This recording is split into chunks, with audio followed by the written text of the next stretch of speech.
É de se observar que o parágrafo 3º deve ser interpretado em consonância com o parágrafo 2º do mesmo artigo, de sorte que a atual ordem jurídica consagrada tratados que versam sobre direitos humanos, com status material e formal constitucional, justamente pela aprovação do quórum de 3/5 e outros desprovidos desta formalidade. Há aqui o reconhecimento da materialidade constitucional dos tratados internacionais que versam sobre direitos humanos, exigindo-se a observância do quórum específico para o seu assento formal, enquanto emenda constitucional, de tal forma, a partir da publicação da EC número 45/2004, passam a existir duas categorias de tratados que versam sobre direitos humanos: os tratados internacionais, materialmente constitucionais, ou seja, aqueles que são apenas materialmente constitucionais por força do parágrafo 2º do artigo 5º. Aqueles que são material e formalmente constitucionais, equiparando-se às emendas constitucionais. Já o Tribunal Penal Internacional, cujo berço é o Estatuto de Roma, assinado em 17 de junho de 1998, aprovado no Brasil pelo Decreto Legislativo número 112/2002, é promulgado pelo Decreto Presidencial número 4.388/2002. Tem jurisdição subsidiária, apenas quando o país competente não faça valer a lei penal, especialmente nos crimes de guerra e contra a humanidade.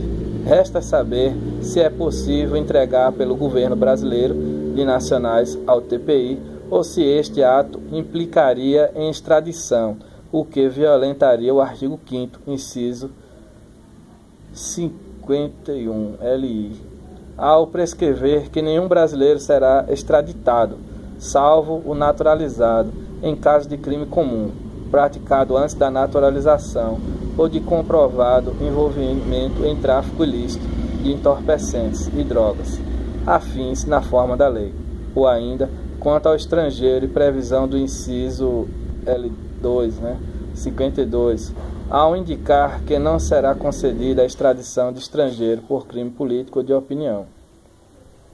A nosso ver, a entrega ao TPI não se confunde com a extradição, já que esta última é a entrega da pessoa ao país estrangeiro, com jurisdição para imprimir a reprimenda ao caso concreto, por ter atribuição para tanto.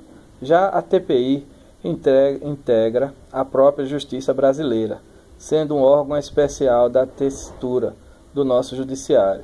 É o que conclui Saulo José Caselli Bahia, aduzindo que nada mais seria que submeter o acusado ao condenado, à própria justiça, ainda que em grau ou instância internacional, pois a previsão do artigo 7º do ADCT, relativa ao Tribunal Internacional de Direitos Humanos.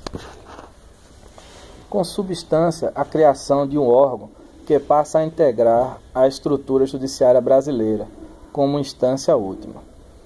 Número 2. As prerrogativas do Presidente da República, dos Ministros de Estado, nos crimes conexos com os dos Presidentes da República e dos Ministros do Supremo Tribunal Federal, nos crimes de responsabilidade. Constituição Federal, artigo 86, 89, parágrafo 2º e 100. A jurisdição política foi tratada no inciso 2.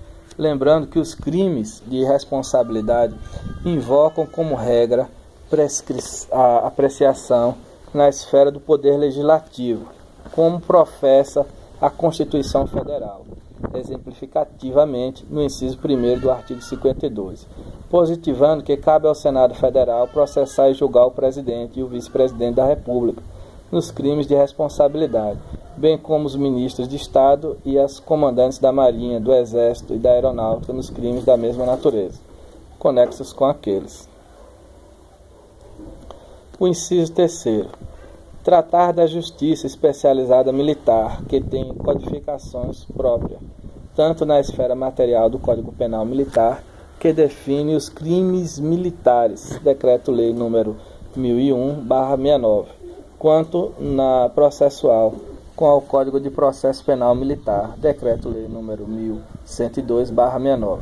Não se deve olvidar que a Justiça Eleitoral, também especializada, tem a competência para apreciação dos crimes eleitorais e conexos, possuindo Codificação própria. Lei número 4.737/1965, Código Eleitoral. 4. Os processos da competência do Tribunal Especial. Constituição Federal, artigo 112, número 17. O Tribunal Especial a que faz menção no inciso 4º é o antigo Tribunal de Segurança Nacional, que não mais existe, previsto que era na Carta outorgada de 1937, que seu artigo 122, número 17, estatuía que os crimes que atentarem contra a existência, a segurança e a integridade do Estado, a guarda e o emprego da economia popular serão submetidos a processo e julgamento perante o Tribunal Especial, na forma que a lei extinguir. Hoje, os crimes contra a segurança nacional estão previstos na Lei nº 7.170/1983, sendo afetos à Justiça Federal, artigo 109, inciso 4º da Constituição Federal, sob a égide da Constituição do Brasil de 1988. Segurança nacional deixa de ser entendida como segurança do Estado, conceito de índole fascista, para ser concebida como segurança da nação, do povo, conceito de cariz democrático. 5. Os processos por crime de imprensa. Os crimes de imprensa, lembrados pelo inciso 5º, tramitarão na Justiça Comum, tendo procedimento disciplinado pela Lei nº 5.250/1967, Lei da Imprensa. É de se destacar que o princípio adotado, territorialidade estrita, a lei processual brasileira, não tem, ao contrário do que ocorre com a lei penal, extraterritorialidade, artigo 7º do CP.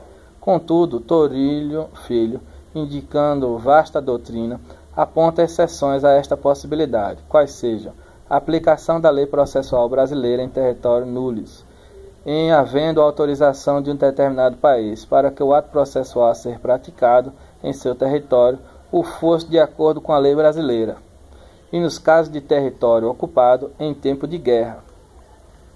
Não podemos esquecer que o Código de Processo Penal é de 1941, de alusão a dispositivos da Constituição Federal, que o artigo transcrito acima faz não guardar correspondência com a atual Constituição Federal de 1988.